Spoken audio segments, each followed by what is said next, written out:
श्लोक 43. एवं बुद्धे परं बुद्ध्वा संस्तभ्यात्मानमात्मना जयि शत्रुं महाबाहो कामरूपं दुरासदम्. ओम तत्सदिति श्रीमद्भगवद्गीतासु उपनिषत्सु ब्रह्मविद्यायां योगशास्त्रे श्रीकृष्णार्जुनसंवादे कर्मयोगो नाम तृतीयोऽध्यायः. अर्थ: हे महाबाहो अर्जुना, बुद्धी पाहून विलक्षण अखंडैक रस आत्म्याला जाणून अंतःकरण आत्मसंयम करून कामरूप दुर्जय शत्रूचा तू नाश कर. विवरण: मागील श्लोकात इंद्रिय, मन, बुद्धी, आत्मा असे एकापेक्षा एक श्रेष्ठ कसे आहेत ते आपण पाहिले व कामरूपी शत्रूचे आपण ताब्यात न जाता त्यालाच आपल्या अंकित करून त्याचा योग्य गोष्टीसाठी वापर करायला पाहिजे असेही भगवंताने सांगितले आहे. या श्लोकात परम म्हणजे आत्मतत्व त्यावर स्थिर राहिले असता कामक्रोधाचा संग सुटतो व त्यांना जिंकता येते असे भगवंत सांगत आहेत. विषयांच्या पलीकडे इंद्रिय आहेत. या इंद्रियांकडून विषयांचे ज्ञान होते, मात्र विषयांच्याकडून इंद्रियांचे ज्ञान होत नाही. इंद्रिये ही विषयापासून राहू शकतात, पण इंद्रिये नसतील तर विषयांची सत्ता कधीच सिद्ध होऊ शकणार नाही. म्हणून इंद्रियेच विषयांना प्रकाशित करतात. त्यांच्याचमुळे इंद्रिय तीच असली तरी विषय बदलत राहतात. विषयांपेक्षा इंद्रिये सूक्ष्म आहेत. ती विषयांपेक्षा श्रेष्ठसुद्धा आहेत. बलवान, प्रकाशक, व्यापक आणि सूक्ष्म आहेत. इंद्रियेभ्य परम मनः. इंद्रिये मनाला जाणत नाहीत, पण मन मात्र सर्व इंद्रियांना जाणते. आता इंद्रियांचा विचार केला तर प्रत्येक इंद्रिय केवळ आपलाच विषय जाणते. म्हणजे पाहणे हा डोळ्यांचा विषय आहे, तर ऐकणे कानाचा. तसेच कोणतेही इंद्रिय एकमेकांचे विषय जाणू शकत नाही, पण मन मात्र हे सर्व विषयांना व इंद्रियांना जाणते. ते इंद्रियांपेक्षा श्रेष्ठ, बलवान, व्यापक व सूक्ष्म आहे. मनसस्तु पराबुद्धी. मन बुद्धीला जाणत नाही, पण बुद्धी मात्र मनाला तसेच सर्व इंद्रियांना त्यांच्या सर्व विषयांना जाणते.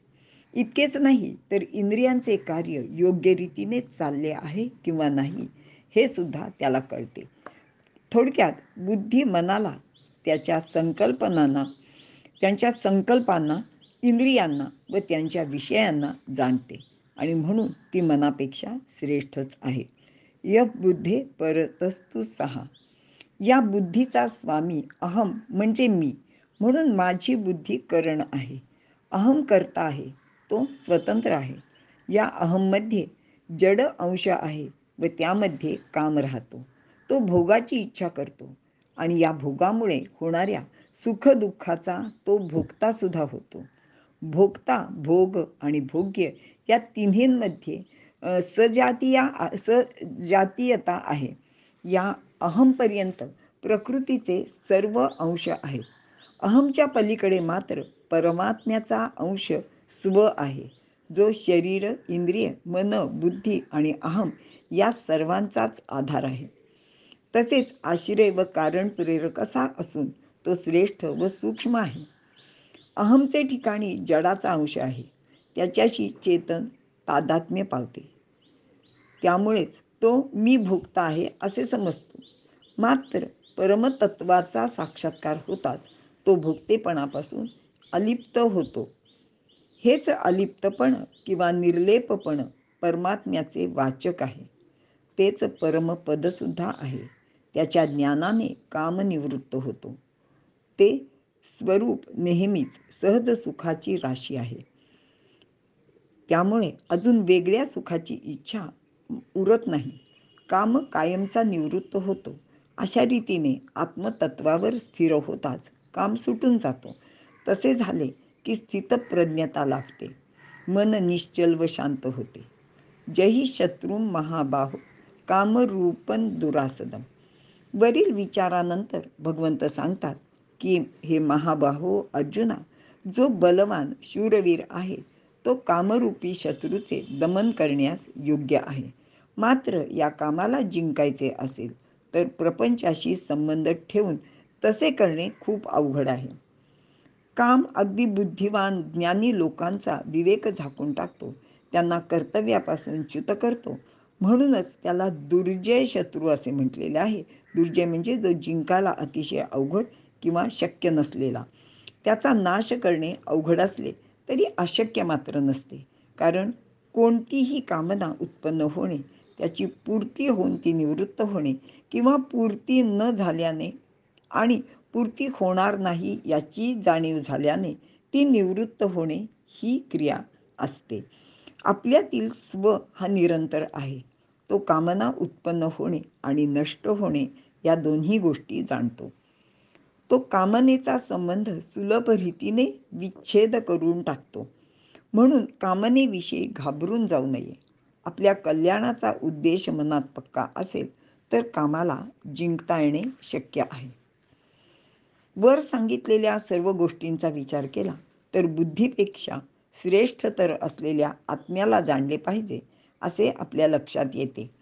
स्तंभ म्हणजे निश्चल करणे, म्हणूनच खांबाला स्तंभ असे म्हणतात.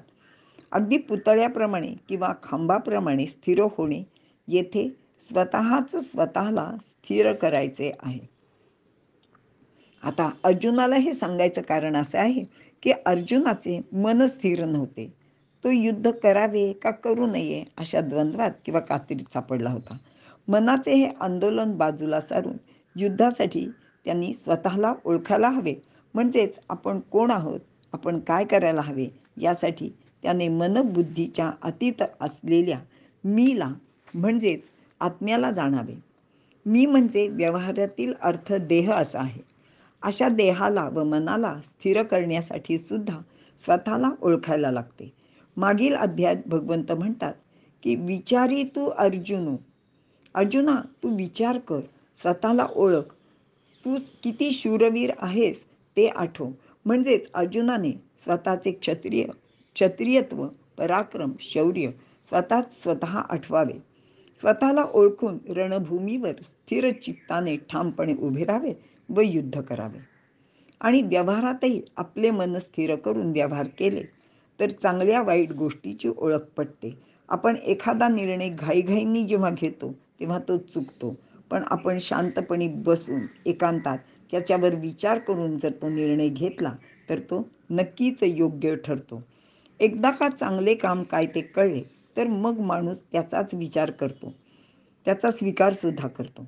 अशा रीतीने कामाला आपल्या ताब्यात ठेवून त्यावर विजय मिळवायचा, त्याला इष्ट गोष्टीकडे वळवायचे आणि इथे कामाचा नाही तर त्याच्या शत्रुत्वाचा नाश करायचा आहे असे भगवंत सांगत आहेत. इथे कृष्णार्जुनांचा संवाद असलेला कर्मयोग नावाचा 3रा अध्याय समाप्त होत आहे. धन्यवाद.